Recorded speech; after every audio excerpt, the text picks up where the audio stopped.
Hey everyone, and welcome to today's Explainer. I am honestly so thrilled to be guiding you through this one, because today we're diving into an absolute giant of modern literature, Harper Lee's masterpiece, To Kill a Mockingbird.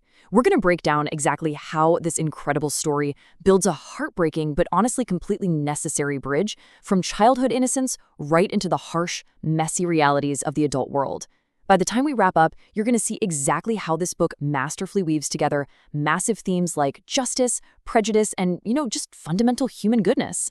So let's just jump right in. Think about this quote for a second.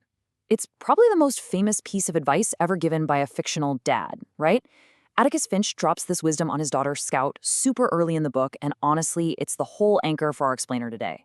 We're tracking how this young, kind of naive girl manages to stare down the absolute darkest, ugliest parts of humanity.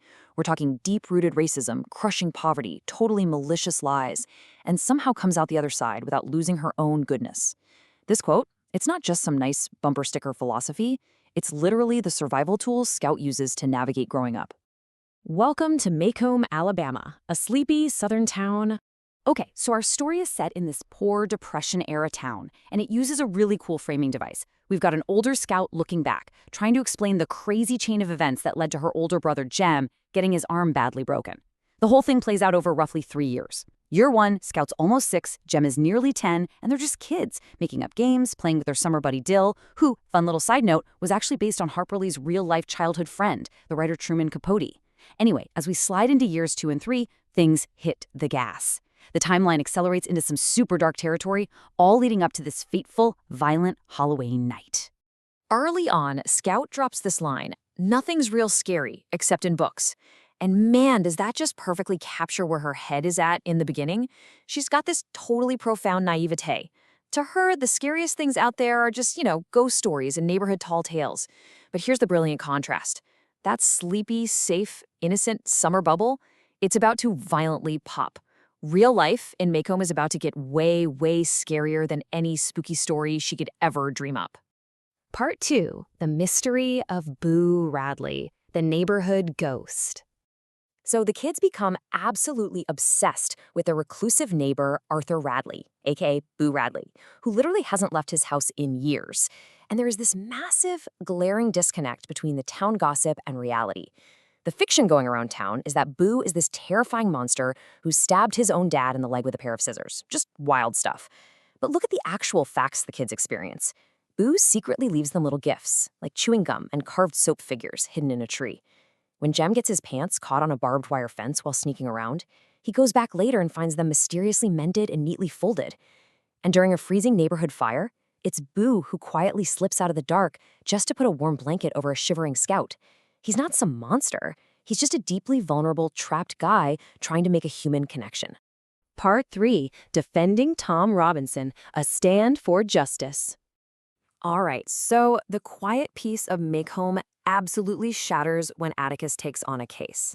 He bravely agrees to defend Tom Robinson, a black man falsely accused of assaulting a white woman. And this decision brings the totally horrific anger of a deeply segregated town right down on his family's heads. Now, amidst all this abuse, Atticus is desperate to teach his kids what true bravery really looks like. Before the trial even starts, he makes Jem read to their viciously racist neighbor, Mrs. Dubose. Why? Because he wants Jem to see her fighting a horrible morphine addiction, determined to die clean. He's showing them that bravery isn't a guy holding a gun. It's sticking to your principles even when it costs you dearly. Atticus lives this out by sitting alone at night in front of Tom Robinson's jail cell to hold off a literal lynch mob. And in this incredibly tense moment, it's actually little Scout who stops the mob. She just walks right into the middle of them and starts politely chatting with one of the guys, Mr. Cunningham, about his son. Just like that, she reminds this faceless, angry mob that they are individual human beings. Then we get to the trial itself, and wow, the contrast here is just undeniable. Atticus lays out the physical facts clear as day. Tom's arm was crippled in an old accident, meaning it was physically impossible for him to cause the specific injuries on the right side of Mayala's face. You know who those injuries match? A left-handed attacker, which, as Atticus proves, Mayala's dad, Bob Ewell, definitely is. Atticus then completely dismantles their story and reveals the true motive. Mayala, trapped in this awful, crushing poverty and loneliness, actually approached Tom. When her horribly abusive dad caught her, he beat her out of sheer, furious shame. Bob and Mayla's entire story is just this malicious lie to cover up their own family's guilt and shame. Every single fact points straight to Tom's innocence. Part 4. The Unjust Verdict. The Loss of Innocence. But then, despite this brilliant, airtight defense, the all-white jury convicts Tom anyway. It's a total gut punch. This horrific failure of justice is the definitive moment the Finch children lose their innocence. Scout is just stunned. But Jem's entire faith in justice and his community is completely shattered into a million pieces. He spirals into this deep despondency. Up until this minute, Atticus was their shield. He was pure morality and justice. But now, the kids are forced to see exactly what happens when you try to stay purely good in a deeply prejudiced, incredibly compromised world. The fallout from this verdict is just tragic. First off, Tom Robinson, this totally innocent man who realizes the legal system is completely rigged against him, makes a desperate run from prison and is tragically shot to death. It just highlights how entirely the institutions of Maycomb failed him and the town's black community. Meanwhile, Bob Ewell, he won the case, right? But he feels utterly humiliated because Atticus completely exposed his lies on that witness stand. So Ewell becomes the real monster of the story. He starts menacing Tom's widow, tries to break into the judge's house, and swears he's going to get violent revenge against Atticus. Part 5. A Halloween Rescue.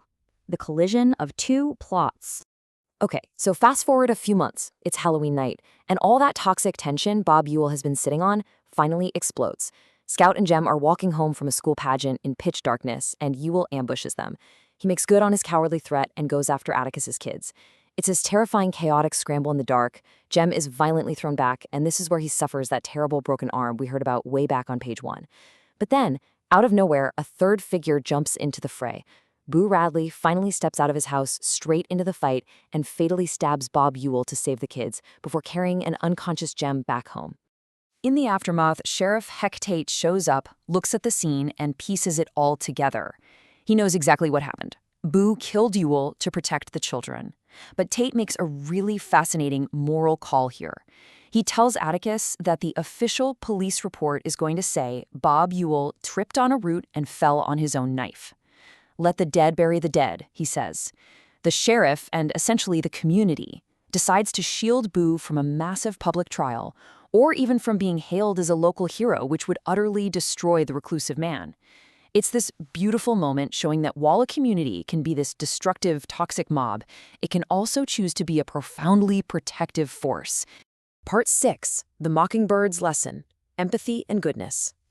After the dust settles, Scout gently walks Boo Radley back to his house. And as she stands there on his front porch, looking at her own street from his exact physical vantage point, it clicks. She is literally doing exactly what Atticus told her to do at the start, climbing into someone else's skin and walking around in it.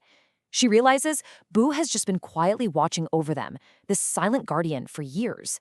And that massive realization unlocks the whole metaphor of the book. Earlier, Atticus told the kids that it's a sin to kill a mockingbird because they don't bother anybody. They just sing their hearts out for us, their pure innocence. So in our story, we've got two huge mockingbirds. Tom Robinson was one, an innocent man completely destroyed by the absolute evil of racism. And Boo Radley is the other, a gentle, fragile guy who is unjustly tortured by the town's cruel gossip. Scout realizes that dragging Boo into the harsh public spotlight right now, well, that would be exactly like shooting a mockingbird. Scout's journey absolutely proves that, yeah, the world can be incredibly dark and unfair, but human goodness can totally endure if we actively practice empathy. She loses her childhood illusions, sure, but she doesn't lose her faith in humanity. So, as we wrap up this explainer, I want to toss this question over to you. How can you take Atticus's advice, climbing into someone's skin, and apply it right now to combat prejudice and actually understand the people around you today? Think about it, because honestly, that is the lasting, timeless power of this masterpiece. Thanks so much for hanging out and exploring this with me today. And hey, keep learning.